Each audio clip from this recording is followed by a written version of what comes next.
La mecedora en el arroyo Beaumont Nursery 3 veces antes de quedarse quieta, su último ocupante ya no respira.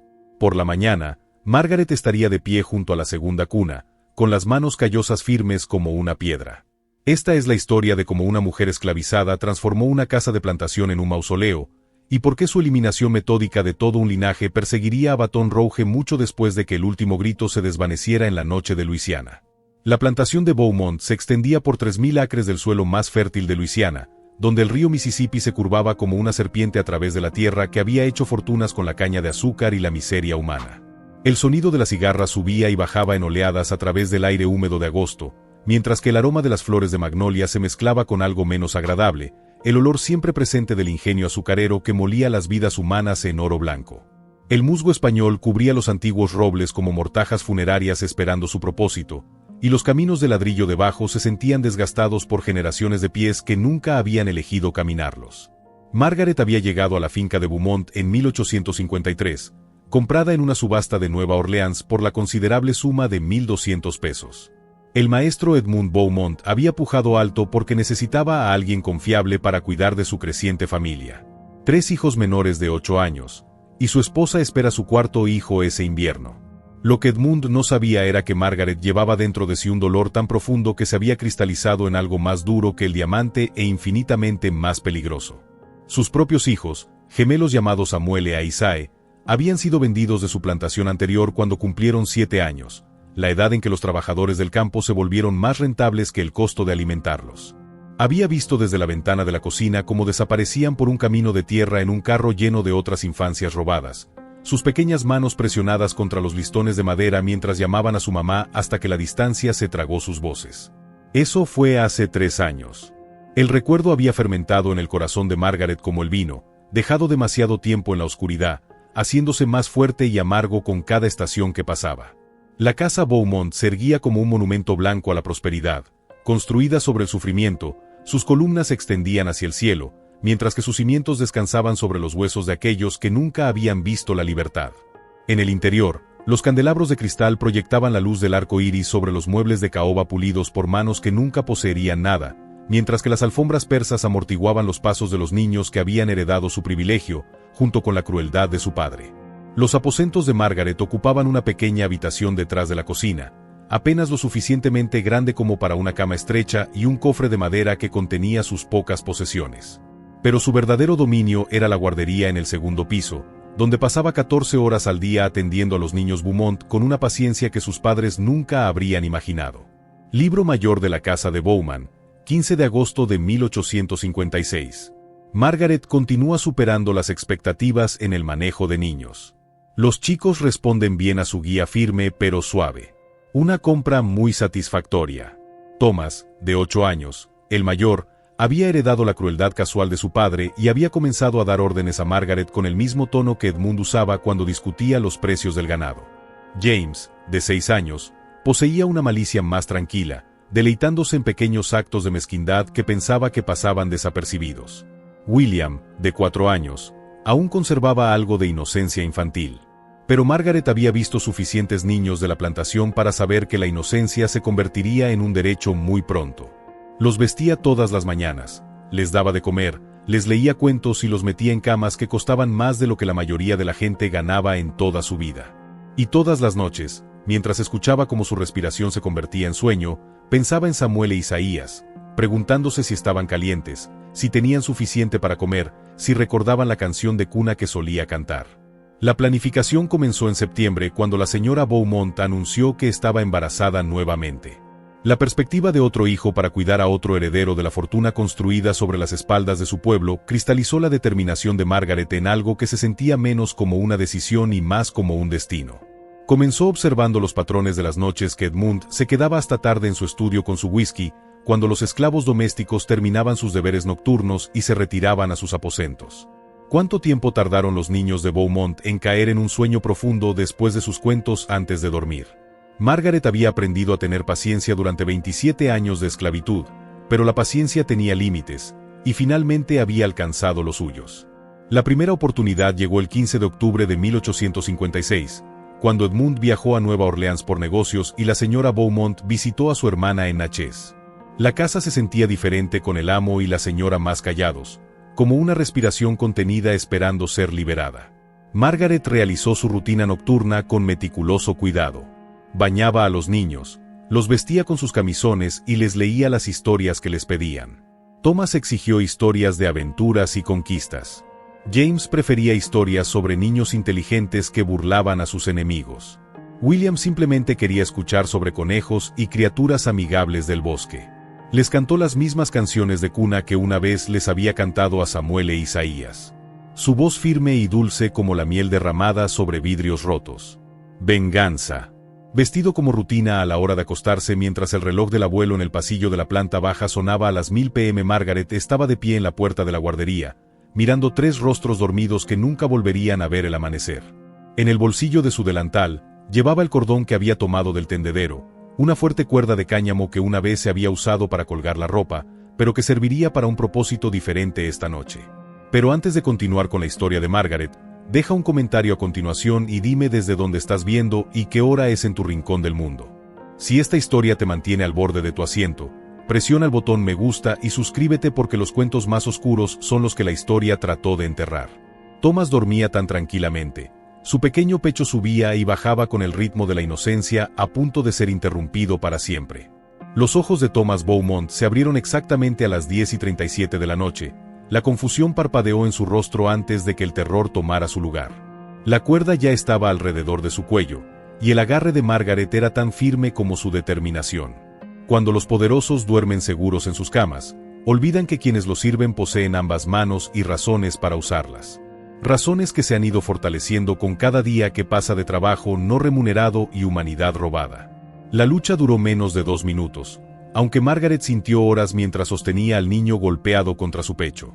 Thomas arañó la cuerda, sus pequeños dedos desesperados por comprar contra el cáñamo que se apretaba con cada movimiento. Sus piernas pateaban débilmente la colcha acolchada, pero 8 años de privilegio no habían preparado su cuerpo blando para el tipo de pelea que determinaría si vería su cumpleaños número 9. Margaret susurró la misma canción de cuna que le había cantado innumerables veces, su voz nunca vaciló, incluso cuando los movimientos de Thomas se debilitaron. La ironía no pasó desapercibida para ella. Ella lo estaba enviando a dormir con la misma melodía suave que había usado para consolarlo durante las tormentas eléctricas y las pesadillas. Cuando sus luchas finalmente cesaron, Margaret lo abrazó durante otro minuto completo, sintiendo que el peso de su pequeño cuerpo se hacía más pesado a medida que la vida se iba. Lo acomodó con cuidado en su cama, colocando sus brazos a los lados y alisando su cabello arenoso sobre la almohada. Para cualquiera que lo descubriera por la mañana, Thomas parecería haber muerto pacíficamente mientras dormía. James, de 6 años, ocupaba la cama más cercana a la ventana, donde la luz de la luna se filtraba a través de las cortinas de encaje para iluminar su rostro. Siempre había tenido el sueño ligero, más desconfiado que su hermano mayor, con ojos que parecían catalogar cada desaire e injusticia para futuras referencias. Pero esta noche, agotado por un día de clases de equitación y clases particulares de francés, durmió lo suficiente como para que el acercamiento de Margaret pasara desapercibido. El segundo trozo de cuerda se sentía más pesado en sus manos. Esperó con el conocimiento de lo que ya había logrado y lo que quedaba por hacer.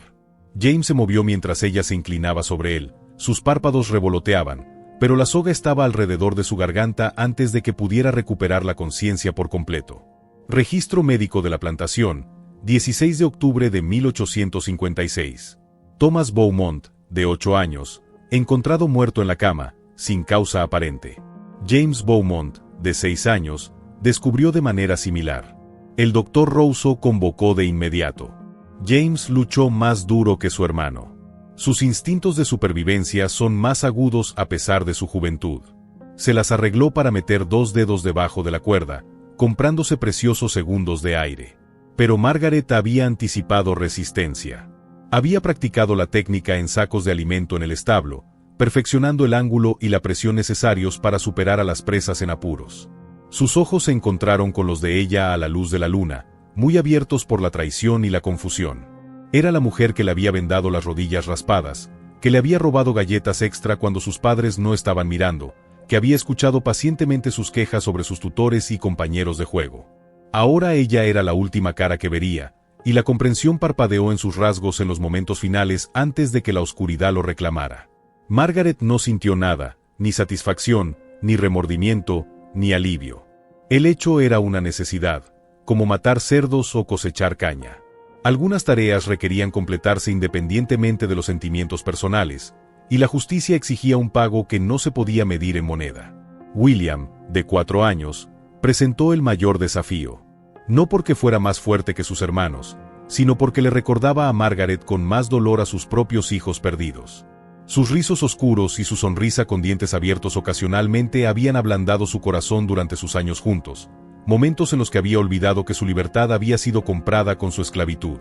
Pero el sentimiento era un lujo que no podía permitirse. Esta noche, William crecería en la misma crueldad casual que sus hermanos, heredaría la misma plantación construida sobre vidas robadas, perpetuaría el mismo sistema que había arrancado a Samuel y a Isae de sus brazos.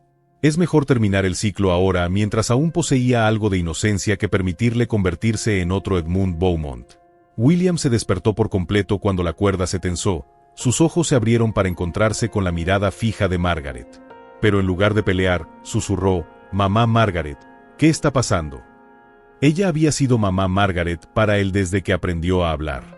Lo más parecido a una madre que había conocido desde que su madre biológica había muerto en el parto. La confianza en su voz casi destrozó su determinación. Pero Margaret se obligó a recordar las lágrimas de Samuel mientras el carromato se lo llevaba. La pequeña mano de Isae la alcanza a través de los listones de madera. «Cállate ahora, bebé», murmuró, su voz suave, incluso mientras sus manos permanecían firmes. «Solo vete a dormir. Mamá Margaret está aquí». 3 hijos. 3 futuros terminaron. La casa se quedó en silencio, excepto por el tic-tac constante de los relojes de pie. Marcando el tiempo que ya no importaba para los herederos de Beaumont, Margaret se movió por la guardería con deficiencia de práctica, revisando cada pequeño cuerpo para asegurarse de que su trabajo estuviera completo, arreglando bedclo para sugerir una muerte natural pacífica, recogió las cuerdas y las devolvió a la lavandería, donde colgarían inocentemente entre las otras cuerdas de la casa. Mañana, otros esclavos los usarían para colgar las camisas del maestro Edmund y los abrigos de la señora Catherine, sin saber que habían servido para un propósito diferente. Esa noche, Margaret regresó a sus aposentos detrás de la cocina, donde se desvistió cuidadosamente y dobló su ropa en el cofre de madera. Sus manos no mostraban temblor. Su respiración se mantuvo estable, y cuando finalmente se acostó en su estrecha cama, el sueño llegó fácilmente por primera vez en 3 años. La mañana traería gritos, lágrimas y llamadas frenéticas de médicos que no encontrarían explicación para las muertes simultáneas de 3 niños sanos. Pero esa era la preocupación de mañana. Esta noche pertenecía a Samuel e Isaías, donde quiera que estuvieran, y a la madre que finalmente había encontrado una manera de equilibrar la balanza que había estado en contra de su pueblo durante tanto tiempo. Pero el trabajo de Margaret no había terminado. La señora Catherine tenía otro heredero de Beaumont y Edmund sin duda se volvería a casar si su esposa moría en el parto. La plantación continuaría operando, continuaría convirtiendo vidas humanas en ganancias, continuaría criando nuevas generaciones de amos y esclavos a menos que alguien la detuviera permanentemente. ¿Qué sucede cuando el duelo se transforma en metodología? Y un corazón roto aprende a latir al ritmo de una venganza calculada. Margaret estaba a punto de descubrir que algunos tipos de justicia requieren más de una noche de trabajo. Las campanas de la mañana sonarían pronto, y con ellas vendría el descubrimiento que cambiaría todo sobre cómo la plantación de Beaumont veía a la mujer en la que confiaban sus posesiones más preciadas. Las manos del Dr. Rousseau temblaron cuando cerró los ojos sin vida de Williams, su tercer examen en 1 hora, arrojando la misma conclusión imposible. 3 niños sanos no murieron simplemente mientras dormían sin causa. Sin embargo, eso es exactamente lo que parecía haber sucedido. Cuando el orden natural se rompe tan completamente que los médicos no pueden explicar lo que están viendo, los responsables de mantener ese orden descubren que su experiencia no significa nada frente al caos deliberado. Los gritos comenzaron a las 6:43 de la mañana cuando Celeste, la empleada doméstica de arriba, entró en la guardería para despertar a los niños para sus lecciones matutinas. Su grito resonó a través de la casa de la plantación como una ballena en pena, trayendo esclavos domésticos corriendo de todos los rincones de la finca. La encontraron desplomada en la puerta, señalando las 3 camas donde los herederos de Beaumont yacían en perfecto reposo, sus rostros pacíficos, pero sus cuerpos fríos como el mármol. Margaret llegó con los demás, su expresión perfectamente calibrada para sugerir conmoción y dolor sin exagerar la actuación. Se abrió paso entre la multitud que se reunía, Su voz se quebró mientras llamaba el nombre de cada niño, sacudiendo sus hombros con creciente desesperación a medida que la realidad o la apariencia de la realidad se establecían. Maestro Thomas, Maestro James, oh señor, no. Maestro William, despierta, bebé. Despierta. Su colapso junto a la cama de William fue lo suficientemente genuino como para convencerse incluso a sí misma. El peso de lo que había hecho no se había registrado por completo durante el trabajo metódico de la noche. Pero ver a los niños a la luz del día, rodeados por el caos que sus acciones habían creado, puso de relieve la enormidad de sus elecciones. El sonido de los cascos golpeados en la grava anunció la llegada del doctor Russo, convocado por un esclavo doméstico frenético que había cabalgado duro hasta Baton Rouge. El médico había dado a luz a los 3 niños Beaumont, había tratado sus enfermedades infantiles, los había visto crecer en la promesa del legado de su padre. Encontrarlos muertos sin explicación, desafió todo lo que entendía sobre la medicina y la mortalidad. Notas del examen médico Dr. Henry Rousseau, 16 de octubre, 1856. No hay evidencia de trauma, veneno o enfermedad. Los cuerpos muestran signos de expiración pacífica. La causa de la muerte sigue sin determinarse a pesar de una investigación exhaustiva. El examen del Dr. Rousseau duró 3 horas durante las cuales volteó los cuerpos de los niños con precisión científica, buscando marcas, heridas o signos de enfermedad que pudieran explicar la catástrofe. No encontró nada. Sin moretones alrededor de sus cuellos, sin decoloración de sus labios o uñas, sin evidencia de lucha o violencia. Margaret había elegido bien su método. La estrangulación, cuando se realiza correctamente, deja evidencia física mínima, especialmente en cuerpos pequeños examinados horas después de la muerte. La cuerda había comprimido sus vías respiratorias el tiempo suficiente para dejar de respirar, luego se retiró antes de que los cambios post-mortem pudieran revelar su presencia. La casa se disolvió en el caos a medida que las noticias se extendían por toda la plantación. Los trabajadores del campo se reunieron en grupos preocupados, susurrando sobre maldiciones e intervenciones sobrenaturales. Como los esclavos se movían a través de sus deberes como sonámbulos, saltando a cada sonido y persignándose cuando pensaban que nadie los estaba mirando. El maestro Edmund recibió noticias mientras realizaba negocios en Nueva Orleans. El telegrama le llegó al Hotel St. Charles, donde había estado celebrando un rentable contrato de azúcar. Su colapso en el vestíbulo del hotel se convirtió en leyenda local. Un hombre poderoso puesto de rodillas por palabras en papel que destruyeron todo lo que había trabajado para construir. La hermana de la señora Catherine le trajo la noticia durante su visita vespertina a Natchez. La mujer embarazada se desmayó de inmediato. Su cuerpo rechazaba información demasiado horrible para que su mente la procesara. Cuando recuperó la conciencia, sus primeras palabras fueron: «Margaret, ¿dónde está Margaret? Ella sabrá qué hacer». La ironía habría sido divertida si lo que estaba en juego no fuera tan mortalmente serio. Margaret mantuvo su actuación durante todo el día, alternando entre un silencio atónito y repentinos estallidos de llanto que convencieron a todos de su genuino dolor. Ella había criado a esos niños desde la infancia, razonaron. Por supuesto, estaría devastada por su pérdida. Amaba a esos niños más que a su propia madre, susurró Sara, la cocinera, mientras preparaba una cena sencilla que nadie comería. Pasé más tiempo con ellos. Eso es seguro. Debe estar desgarrando su corazón. Otros propietarios de plantaciones comenzaron a llegar por la noche, atraídos por noticias que viajaron más rápido que un incendio forestal a través de la red interconectada de riqueza y poder de Luisiana. Vinieron a presentar sus respetos, ofrecer condolencias y preguntarse en privado si lo que había matado a los niños Beaumont podría amenazar a sus propias familias. La reunión en el salón principal se asemejaba a un velorio sin cuerpos, ya que el Dr. Rousseau había recomendado un entierro inmediato debido al calor de octubre. Hombres prominentes que controlaban miles de acres y cientos de vidas humanas estaban indefensos ante una tragedia que no podían entender ni prevenir. Margaret le sirvió refrescos con manos firmes, aceptando sus comprensivas palmaditas en el hombro y murmurando palabras de consuelo. Varios visitantes comentaron sobre su devoción, su dolor obvio, su valor insustituible para la casa de Beaumont durante este terrible momento. «Eres una bendición, Margaret», dijo el coronel Tibido, cuya propia plantación era vecina de la propiedad de Beaumont. «Edmund necesitará tu fuerza para superar esto». La muerte disfrazada de servicio devoto. A medida que avanzaba la noche, la conversación inevitablemente se convirtió en asuntos prácticos.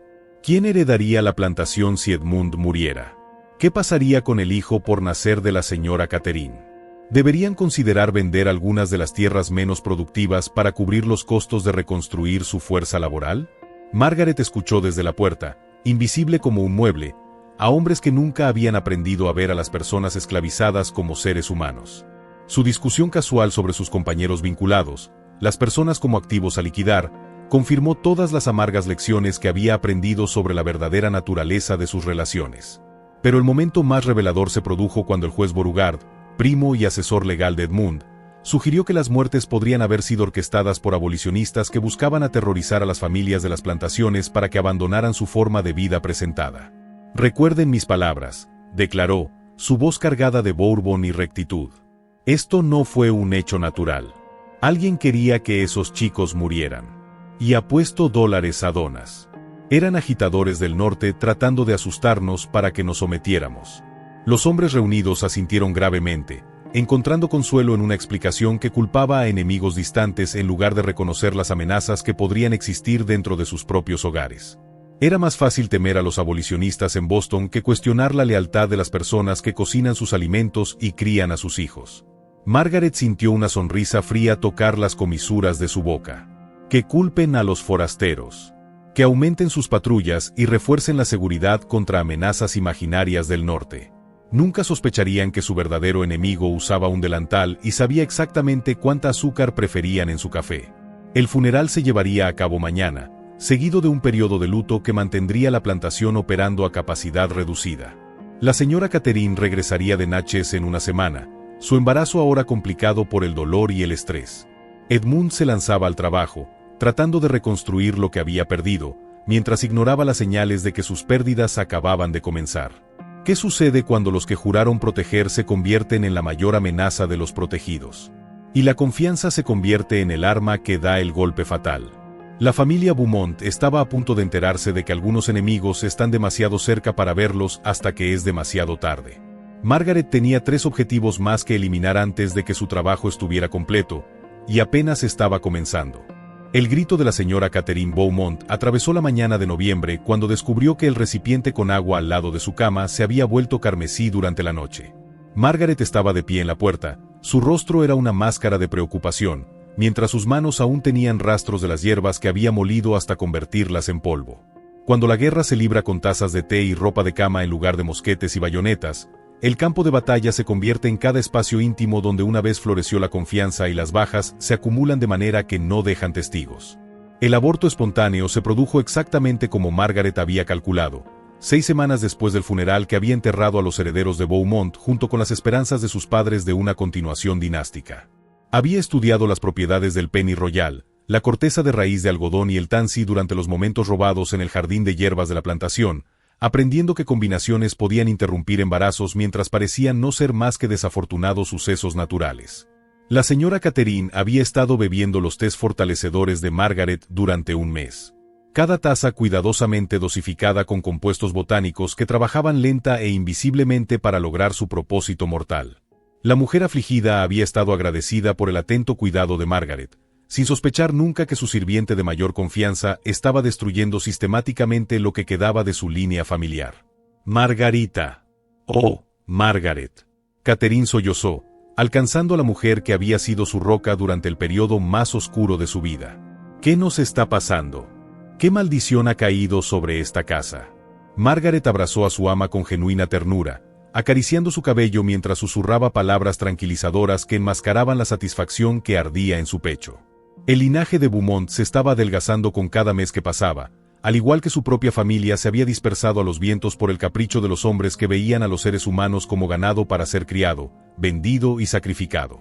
Diario personal de la señora Catherine Beaumont, 20 de noviembre de 1.856 años. Perdí al bebé hoy. El doctor Rousseau dice que estas cosas suceden, especialmente después de una angustia emocional severa.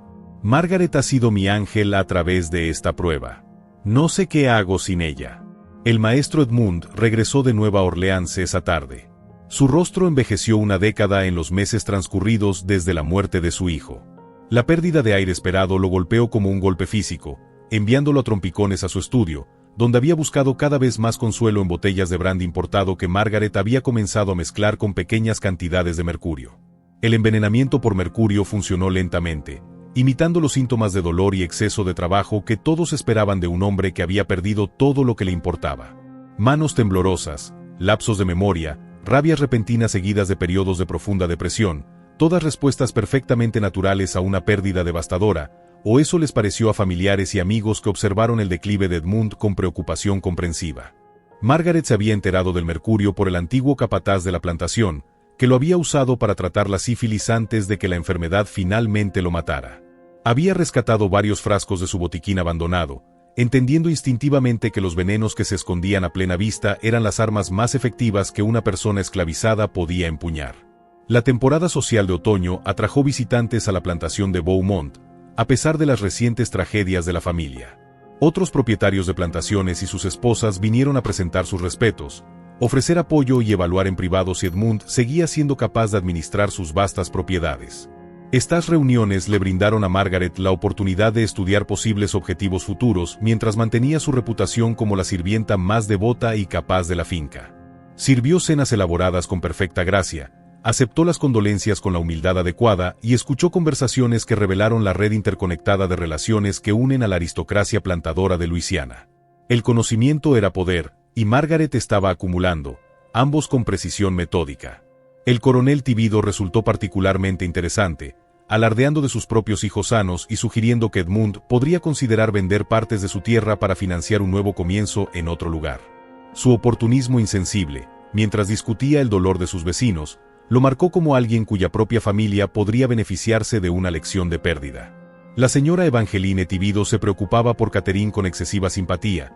Su actuación de preocupación enmascaraba los cálculos obvios sobre cuál de las obligaciones sociales de Beaumont podría transferirse a su propia casa. Sus hijas gemelas, de 6 y 8 años, le recordaron dolorosamente a Margaret a sus propios hijos perdidos, pero también representaban a las futuras generaciones de opresores que heredarían la crueldad casual de sus padres. Margaret comenzó a expandir sus operaciones más allá de la casa de Bowman, aceptando invitaciones para ayudar con ocasiones especiales en las plantaciones vecinas.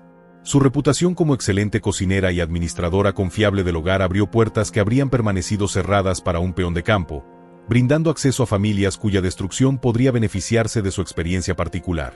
La temporada navideña de 1856 trajo oportunidades para que Margaret demostrara sus capacidades en expansión. Se ofreció como voluntaria para preparar delicias navideñas para la reunión anual de la Asociación de Plantadores, donde las familias más poderosas de Luisiana se reunían para celebrar otro año rentable basado en el trabajo robado. El menú incluía sus famosos pralinés mejorados con una dosis cuidadosamente calculada de extracto de adelfa que causaría un malestar digestivo severo sin resultar fatal. El objetivo no era el asesinato en masa que invitaría a la investigación, sino el cultivo sistemático del miedo y la superstición que haría que sus verdaderos objetivos fueran más vulnerables a futuros ataques. 17 invitados cayeron gravemente enfermos durante las festividades. Sus síntomas van desde vómitos proyectiles hasta diarrea explosiva que convirtieron la elegante reunión en una escena de caos humillante. El Dr. Rousseau atribuyó el brote a las ostras en mal estado, sin sospechar que los dulces servidos por el sirviente de confianza de la familia en duelo contenían compuestos botánicos que se habían convertido en armas a través de un cuidadoso estudio y experimentación. Tal como se sirve con azúcar en polvo. La condición de Edmund continuó deteriorándose durante los meses de invierno. Su envenenamiento por mercurio ahora avanzó lo suficiente como para causar temblores visibles y episodios de divagaciones confusas que convencieron a todos de que estaba sucumbiendo a la silitud prematura provocada por el dolor. La señora Catherine se culpó a sí misma, preguntándose si su propia depresión era de alguna manera contagiosa o si el estrés de cuidarla había acelerado el declive de su esposo. Margaret alentó a este cojo con sutiles sugerencias y observaciones cuidadosamente cronometradas sobre el empeoramiento de los síntomas de Edmund. La culpa era otra arma en su arsenal, una que podía destruir objetivos desde adentro sin dejar evidencia física de ataque. Para la primavera, la reputación de la plantación de Beaumont había pasado de una próspera operación agrícola a una finca maldita, donde la tragedia golpeó con regularidad sobrenatural. Las familias vecinas susurraban sobre el maleficio y el castigo divino, sin sospechar que sus explicaciones sobrenaturales enmascaraban acciones muy humanas tomadas por alguien a quien se habían entrenado para no ver. La ironía era exquisita. Una sociedad construida sobre la ficción de que las personas esclavizadas eran infrahumanas había creado las condiciones perfectas para que uno de esos seres supuestamente inferiores hiciera la guerra contra ellos utilizando su propia ceguera como camuflaje. Pero la campaña de Margaret estaba entrando en una nueva fase, una que requeriría que asumiera mayores riesgos mientras mantenía la fachada de servidumbre leal que la había protegido hasta ahora. La muerte de Edmund desencadenaría procedimientos legales que podrían dispersar a los esclavos domésticos a otras plantaciones, separándola de los objetivos restantes en su lista. ¿Qué sucede cuando una guerra librada en las sombras debe salir a la luz? Y un arma disfrazada de sirvienta se prepara para reclamar sus últimas víctimas. Margaret estaba a punto de descubrir que la parte más peligrosa de cualquier campaña viene cuando el éxito requiere abandonar la seguridad de la invisibilidad. La temporada de siembra de primavera traería nuevas oportunidades y nuevos peligros que podrían completar su misión o destruir todo lo que había trabajado para lograr. Edmund Beaumont murió un martes por la mañana en abril. Su cuerpo envenenado con mercurio finalmente se rindió mientras Margaret sostenía su mano temblorosa. El funeral sería magnífico.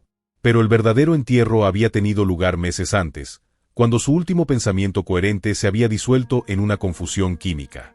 Cuando la muerte de un amo transforma su propiedad de activos protegidos en mercancías vulnerables, aquellos que han servido en la oscuridad deben actuar rápidamente antes de que la luz de los procedimientos legales exponga lo que debería permanecer oculto. La lectura del testamento de Edmund tuvo lugar en la biblioteca de paneles de caoba de la plantación, donde los libros de derecho encuadernados en cuero se mantuvieron como testigos silenciosos de la redistribución de vidas humanas disfrazadas de transferencias de propiedad.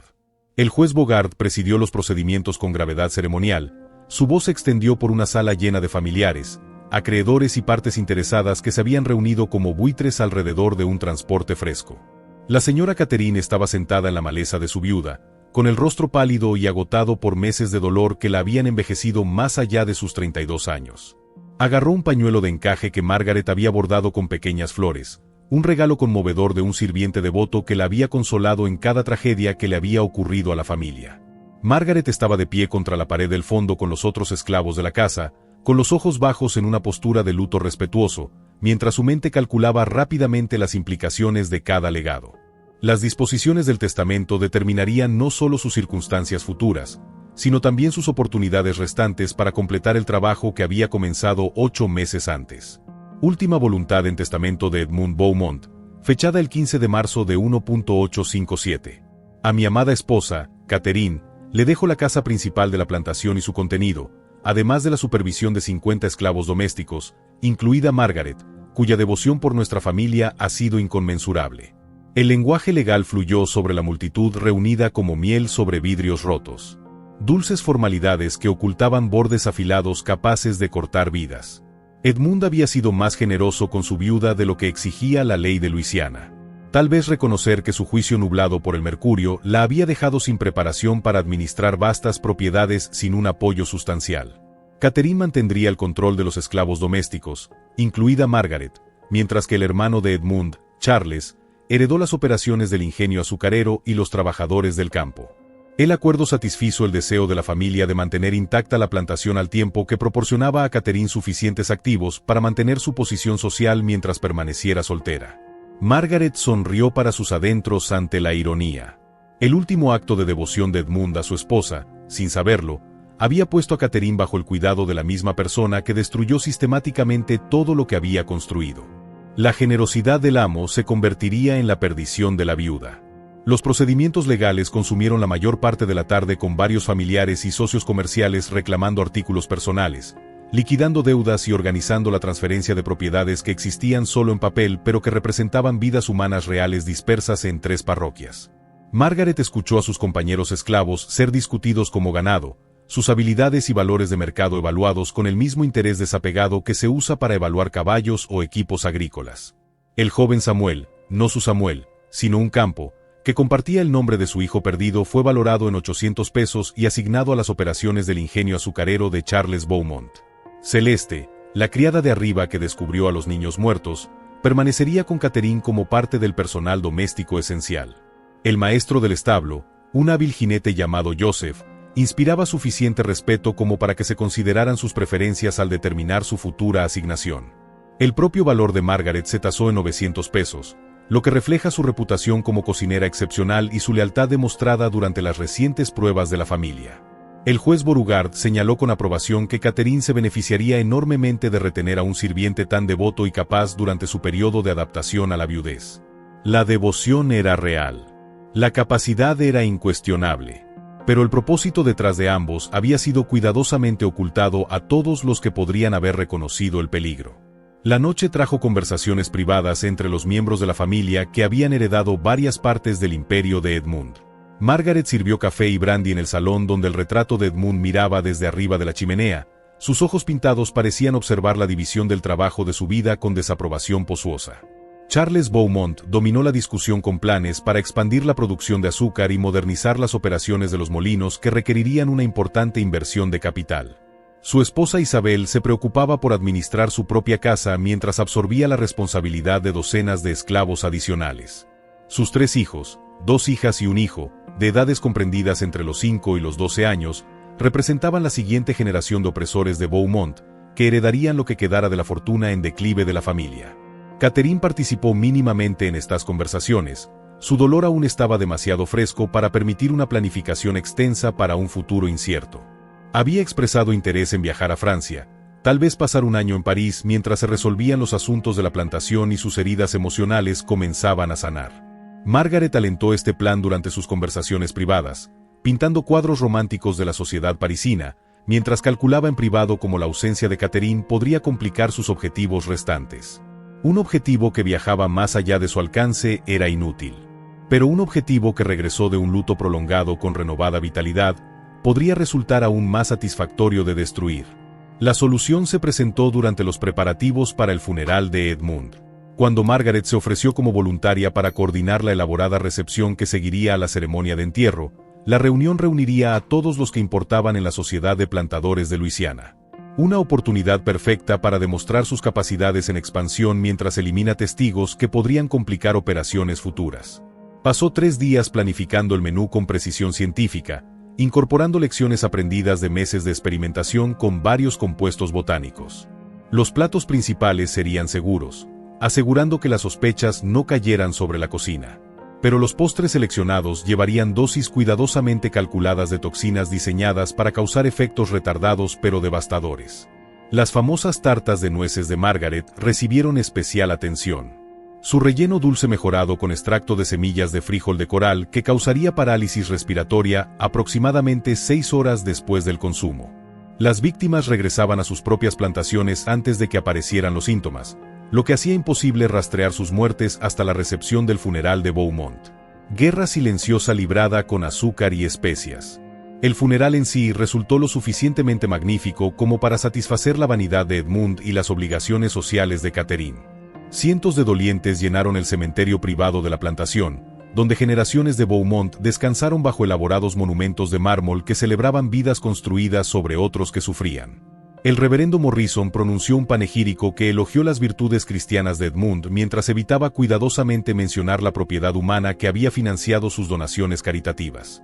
Margaret estaba de pie con los otros esclavos de la casa en la periferia de la ceremonia, su rostro apropiadamente solemne, mientras sus pensamientos se centraban en la logística de recepción que determinaría si su campaña ampliada tendría éxito o la expondría a un escrutinio mortal.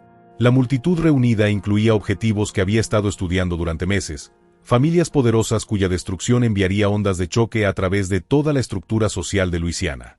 Mientras la tierra caía sobre el ataúd de Edmund, Margaret susurró una oración que no tenía nada que ver con el descanso eterno de su alma y todo que ver con la justicia que pronto se haría en la recepción de su funeral. ¿Qué sucede cuando un sirviente se convierte en juez, jurado y verdugo mientras mantiene la fachada perfecta de dolor leal? Los Mourers reunidos estaban a punto de descubrir que algunas recepciones sirven más que refrigerios. Las mesas del comedor crecieron bajo el peso de la última obra maestra de Margaret. Una fiesta que sería recordada mucho después de que el último invitado dejara de respirar. El coronel Tibido se desplomó en su carruaje exactamente a las 8:47 de la noche, con la cara morada por envenenamiento con frijoles de coral mientras su conductor azotaba desesperadamente a los caballos hacia su casa. Detrás de él, otros 3 carruajes transportaban invitados que nunca volverían a ver sus propias plantaciones. Cuando la muerte llega disfrazada de hospitalidad y servida en porcelana fina, incluso las familias más poderosas descubren que la riqueza no brinda protección contra los enemigos que se han entrenado para no ver. La recepción del funeral se había desarrollado con precisión de relojería. Cada plato se servía a intervalos cuidadosamente calculados, mientras Margaret se movía por las habitaciones abarrotadas como un espectro de venganza, vestida con atuendo de mañana. Había pasado meses estudiando las preferencias de sus objetivos, notando que familias preferían los postres dulces a los salados, con qué niños se podía contar para exigir porciones adicionales, que parientes ancianos podrían sucumbir más rápidamente a la guerra botánica. El extracto de frijol de coral se había distribuido en 6 variedades diferentes de postres, asegurando que los patrones de consumo parecieran aleatorios mientras se dirigían a líneas de sangre específicas para su eliminación. Las famosas tartas de nueces de Margaret reclamaron a la familia Thibodeau. El coronel Jean-Baptiste, su esposa Evangelene y sus hijas gemelas Marie y Celeste. Su budín de pan de Bourbon hizo justicia al clan Rocher, cuya plantación se especializó en la cría de esclavos para venderlos al mejor postor. El propio juez Bogard había consumido 2 raciones de las prendas características de Margaret. Su dulce perfección enmascaraba una sentencia de muerte que se manifestaría como insuficiencia respiratoria en algún momento después de la medianoche. Sus pomposos discursos sobre la preservación de los valores tradicionales de Luisiana pronto serían silenciados por la misma persona que descartó como una propiedad valiosa en lugar de reconocerla como un ángel vengador. Informe del forense, parroquia de St. Mary, 25 de abril de 1857. 17 muertes reportadas en 12 horas. Todos presentan síntomas similares de dificultad respiratoria e irregularidades cardíacas. Causa desconocida. El doctor Russo señala una coincidencia inusual de muertes simultáneas entre los asistentes al funeral. El alcance del éxito de Margaret superó incluso sus propios cálculos ambiciosos. 17 miembros prominentes de la familia de plantadores murieron antes del amanecer. Su desaparición simultánea, creando una crisis que desestabilizaría toda la economía agrícola de Luisiana. Los sobrevivientes, aquellos que habían evitado los postres contaminados por suerte, restricciones dietéticas o simples preferencias, se encontraron heredando vastas responsabilidades mientras lidiaban con pérdidas que desafiaban la explicación médica. La señora Catherine recibió los primeros informes mientras aún vestía su atuendo fúnebre. El vestido de seda negra que había usado para enterrar a su esposo, ahora sirve como disfraz apropiado para llorar a todo un círculo social. Mensajero tras mensajero llegó a la puerta principal de la plantación, cada uno con noticias de otra familia prominente devastada por una misteriosa enfermedad. «Dios mío en el cielo», susurró Catherine mientras Margaret la ayudaba a sentarse en una silla junto a la chimenea del salón. «¿Qué mal nos ha sobrevenido? Primero Edmund y los niños. Ahora esto. Es como si el infierno mismo se hubiera abierto bajo nuestros pies». La respuesta de Margaret estaba perfectamente calibrada para sugerir un horror compartido y evitar cualquier indicio de conocimiento personal. «Señora Catherine, señora, tal vez deberíamos llamar al reverendo Morrison. En momentos como estos, la gente necesita el consuelo de la oración más que cualquier otra cosa en este mundo». La sugerencia demostró exactamente el tipo de devoción reflexiva que había hecho que Margaret fuera invaluable para la familia Beaumont durante sus recientes tribulaciones. Constantemente había brindado apoyo emocional, soluciones prácticas y orientación espiritual que ayudaron a sus empleadores a navegar por crisis que habrían destruido hogares menores. La ironía de que la propia Margaret había creado la mayoría de esas crisis seguía siendo su secreto mejor guardado. El doctor Rousseau llegó antes del amanecer, con su maletín lleno de instrumentos que resultarían inútiles contra la guerra botánica llevada a cabo por alguien que entendía la toxicología vegetal mejor que la mayoría de los médicos capacitados. Su examen de las primeras víctimas reveló la misma desconcertante ausencia de causa obvia que había caracterizado la muerte de los niños 8 meses antes. Los síntomas sugieren alguna forma de envenenamiento, le confió a Catherine durante una consulta privada en el antiguo estudio de Edmund.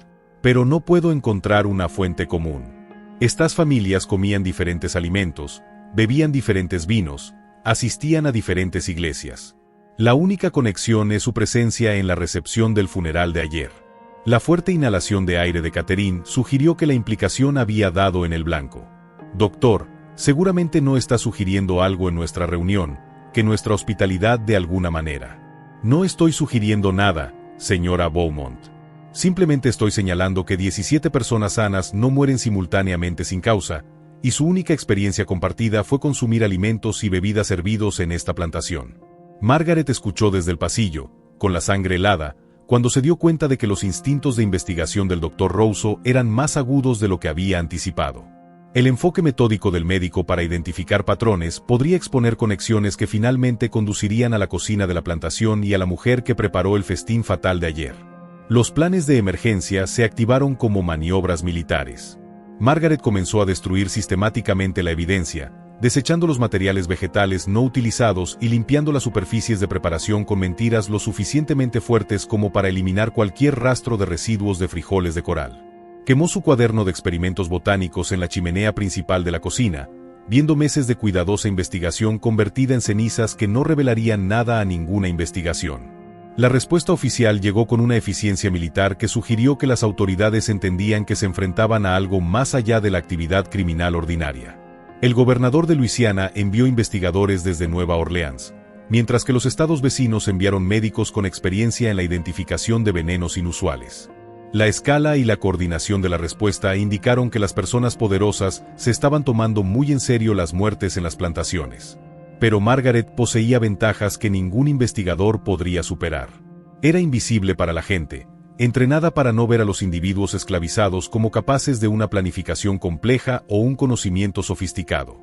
Tenía acceso íntimo a todos los aspectos de la investigación, sirviendo café a los detectives mientras discutían teorías que nunca incluían la posibilidad de una rebelión de los sirvientes. Lo más importante es que entendió que la mejor defensa contra la investigación era volverse indispensable para los propios investigadores.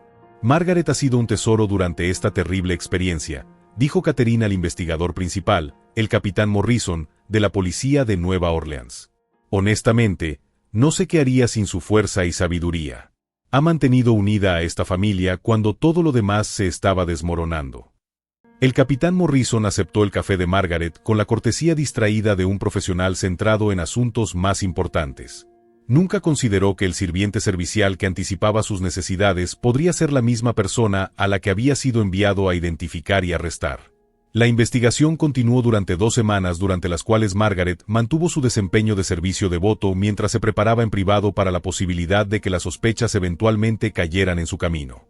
Había escondido suministros de emergencia a los cuartos de esclavos, dinero robado de las cuentas de la casa, documentos de viaje falsificados con el membrete de Edmund y toxinas vegetales concentradas que podrían servir como armas si era necesario escapar, dinero de sangre escondido en sacos de comida. Pero a medida que la investigación avanzaba sin producir pistas significativas, Margaret comenzó a comprender que su mayor protección no radicaba en la huida sino en la ceguera fundamental del sistema que estaba destruyendo sistemáticamente. Los investigadores blancos simplemente no podían concebir que una mujer esclavizada pudiera poseer el conocimiento, la oportunidad y la motivación necesarios para orquestar ataques tan sofisticados. Su falta de reconocimiento de sus capacidades resultaría fatal para la investigación y para los objetivos restantes en la lista de enemigos de Margaret, que se reducía rápidamente, y que merecen la justicia que ella estaba en una posición única para brindar. ¿Qué sucede cuando el cazador se camufla tan perfectamente que su presa nunca reconoce el peligro incluso cuando la muerte se sirve con su cena? Margaret estaba a punto de descubrir que la invisibilidad podría ser el arma más poderosa de todas. La investigación pronto concluiría sin arrestos, dejándola libre para completar la fase final de su campaña de venganza cuidadosamente planificada. La última entrada del diario de Catherine Beaumont terminó a mitad de la oración. El bolígrafo cayendo de sus dedos paralizados cuando el extracto de guante de zorro llegó a su corazón. Sobre sus últimas palabras, Margaret ha sido una bendición a través de todas nuestras pruebas. La muerte había escrito su propia conclusión.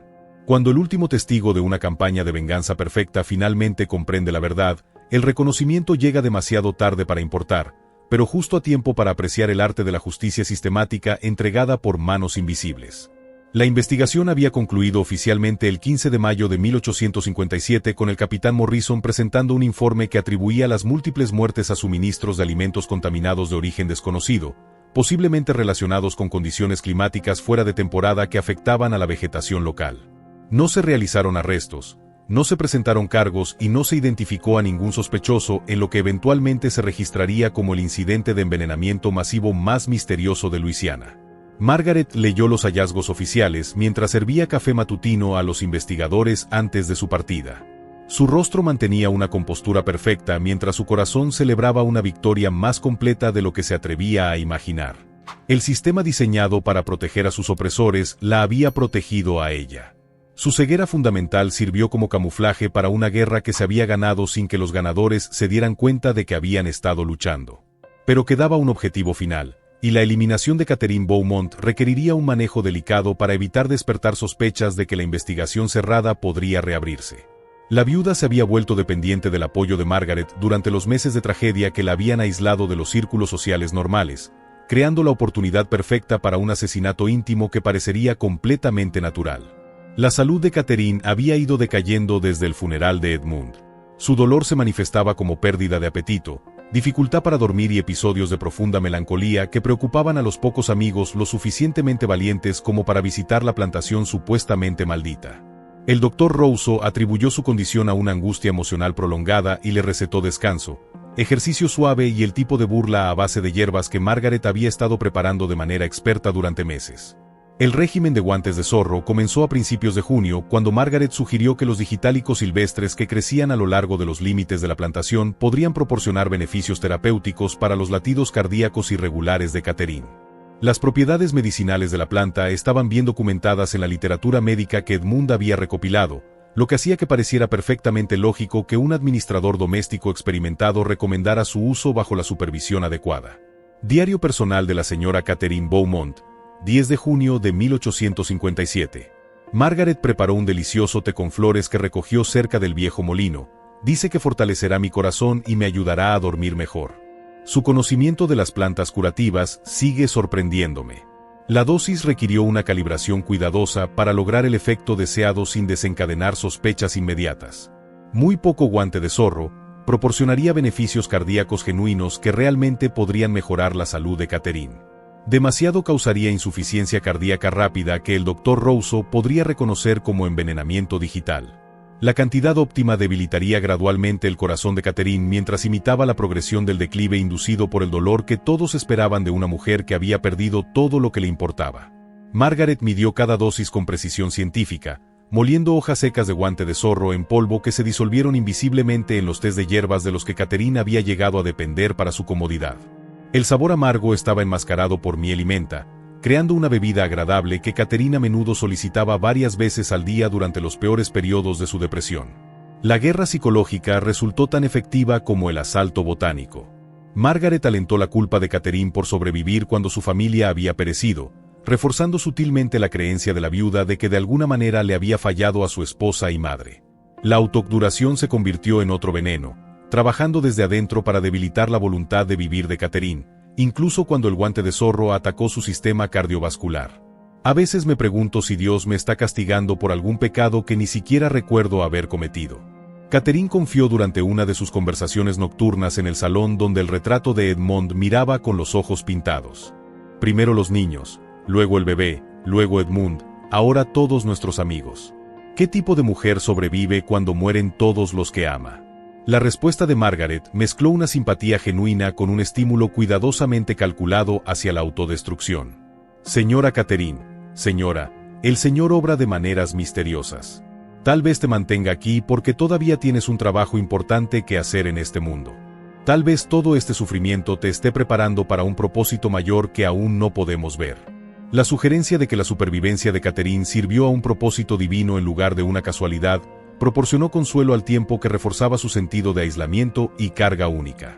Margaret había aprendido que la manipulación psicológica más efectiva consistía en dar a las víctimas razones para abrazar su propia destrucción en lugar de forzarlas a tomar decisiones no deseadas.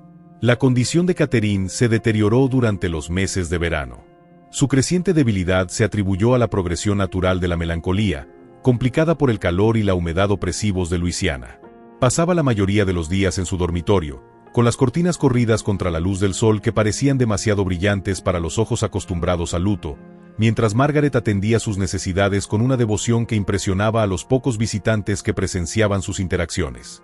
Los exámenes periódicos del Dr. Rousseau revelaron las irregularidades cardíacas esperadas asociadas con la angustia emocional prolongada junto con la tez pálida y la debilidad general que caracterizaban a los pacientes que sufrían de lo que los textos médicos describían como agotamiento nervioso después de un retierro severo. Sus recetas para descansar y estimulantes suaves en realidad complementaron el régimen de envenenamiento de Margaret, creando un marco médico que apoyó en lugar de interferir con sus objetivos mortales. El final llegó en una noche de septiembre, cuando la luz dorada se filtró a través de los antiguos robles de la plantación como la miel se derramó sobre recuerdos demasiado dulces para soportar. Catherine había estado escribiendo en su diario, documentando su gratitud por el apoyo inquebrantable de Margaret. Cuando la última dosis de guante de zorro llegó a su corazón debilitado y la detuvo tan suavemente como apagar una vela, Margaret la encontró una hora más tarde, desplomada sobre el escritorio con el bolígrafo todavía en la mano. La última entrada, un testimonio de la confianza que había hecho posible su destrucción. La escena parecía exactamente como debería, una viuda afligida que finalmente sucumbía a penas demasiado pesadas para que cualquier corazón la soportara indefinidamente. El doctor ruso certificó la muerte como insuficiencia cardíaca secundaria a una melancolía prolongada, y señaló que la muerte de Catherine, aunque trágica, no fue sorprendente dadas las extraordinarias pérdidas que había sufrido durante el año pasado. Su opinión médica satisfaría los requisitos legales al tiempo que proporcionaría a Margaret la documentación oficial necesaria para completar su misión sin despertar sospechas. 4 generaciones eliminadas. Misión cumplida. La plantación de Beaumont se vendería para satisfacer deudas y obligaciones legales. Su población esclavizada se dispersó entre compradores que no tenían idea de que estaban adquiriendo testigos potenciales de un genocidio sistemático llevado a cabo por uno de los suyos. La propia Margaret probablemente sería comprada por otra familia. Su reputación de lealtad y competencia, asegurando la colocación en otro hogar donde sus habilidades especiales podrían resultar útiles nuevamente. Pero la campaña inmediata estaba completa. Había eliminado a todos los miembros de la familia que habían arrancado a Samuel y a Isaac de sus brazos, junto con otros 17 plantadores prominentes cuyas muertes habían conmocionado a toda la estructura social de Luisiana. El sistema construido sobre la esclavitud humana se había debilitado por pérdidas que no podía explicar ni prevenir, mientras que la mujer que había descartado como propiedad había demostrado ser capaz de una guerra más sofisticada que cualquier cosa que sus líderes militares pudieran concebir. Se había hecho justicia con la misma atención al detalle que Margaret aportó a cada comida que preparó, sazonada con paciencia y entregada precisamente a la temperatura adecuada para lograr el máximo efecto. ¿Qué sucede cuando una guerra termina con una victoria completa para un bando que oficialmente nunca existió? Margaret estaba a punto de descubrir que algunos triunfos solo se pueden celebrar en silencio. Pero el silencio no disminuye su dulzura. La subasta de su propio cuerpo se llevaría a cabo la próxima semana. Pero esta noche pertenecía a Samuel e Isaías dondequiera que estuvieran, y a la madre que finalmente había equilibrado la balanza que había estado en contra de su pueblo durante demasiado tiempo. El bloque de subastas estaba vacío bajo la luz del sol de octubre de Nueva Orleans. La venta de Margaret se pospuso indefinidamente después de que 3 compradores potenciales murieran a los pocos días de expresar interés.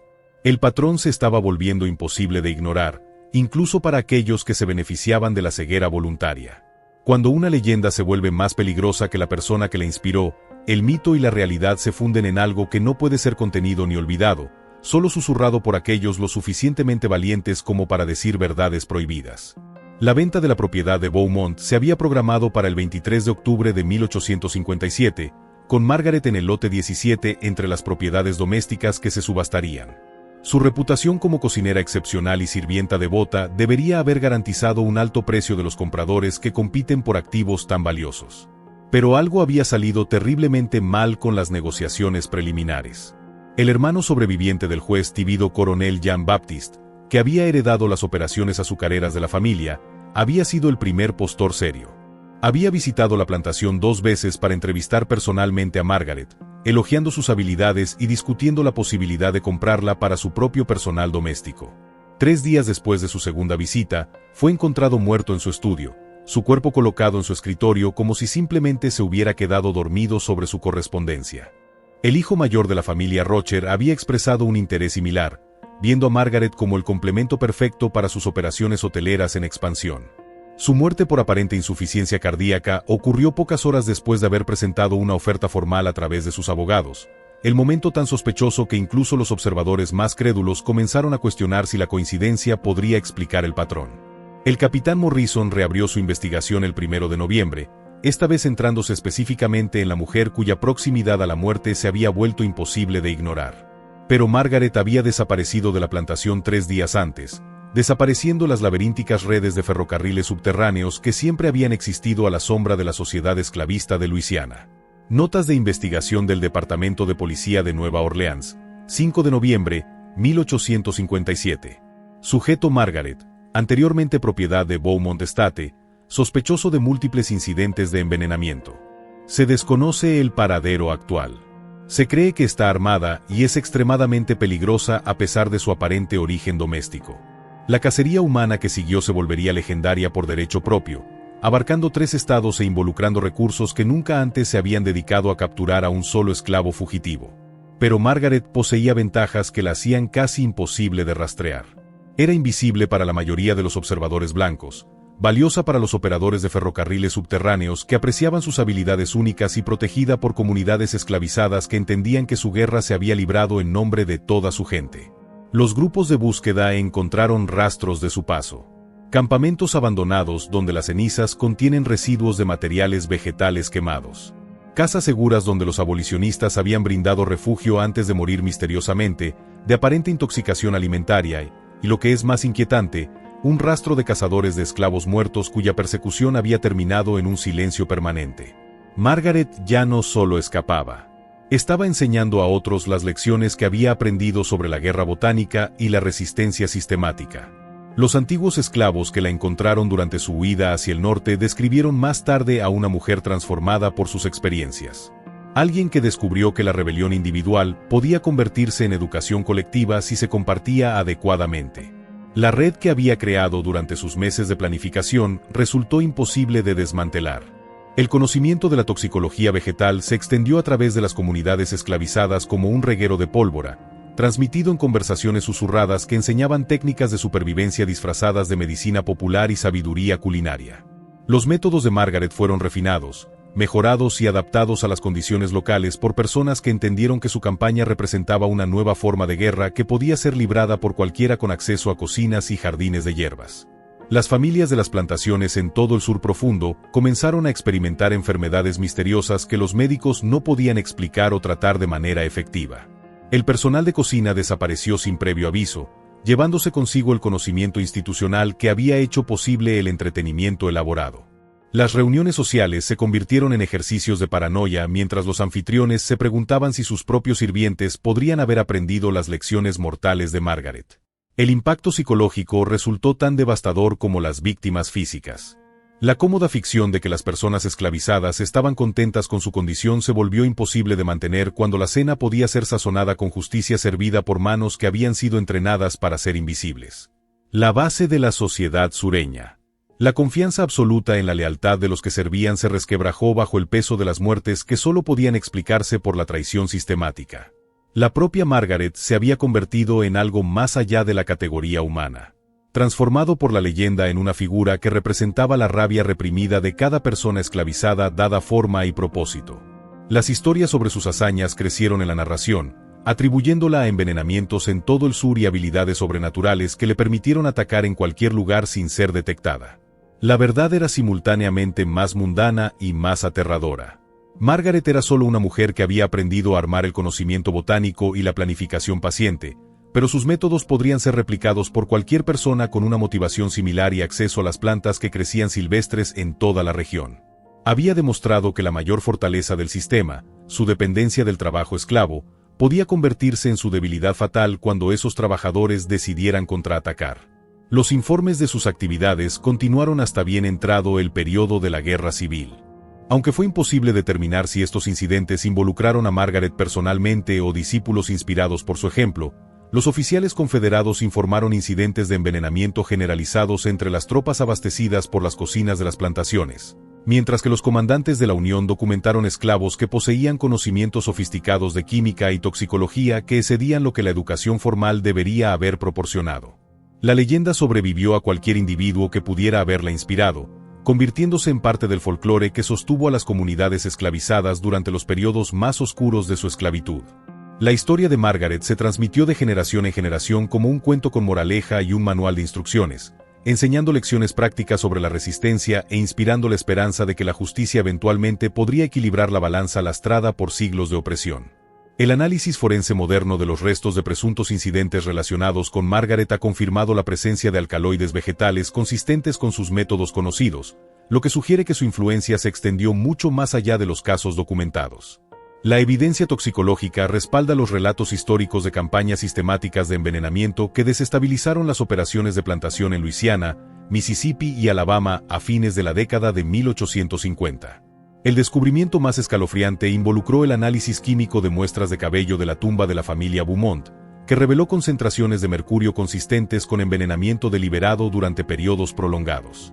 La campaña de pacientes de Margaret había sido aún más sofisticada de lo que los investigadores contemporáneos creían, combinando múltiples agentes tóxicos de manera que maximizaban el impacto psicológico y minimizaban el riesgo de detección.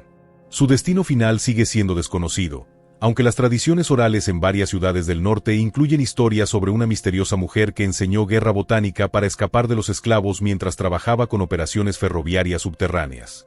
Estos relatos describen a alguien que trascendió la venganza individual para convertirse en un educador cuyo plan de estudios incluía lecciones que ninguna institución formal ofrecería jamás.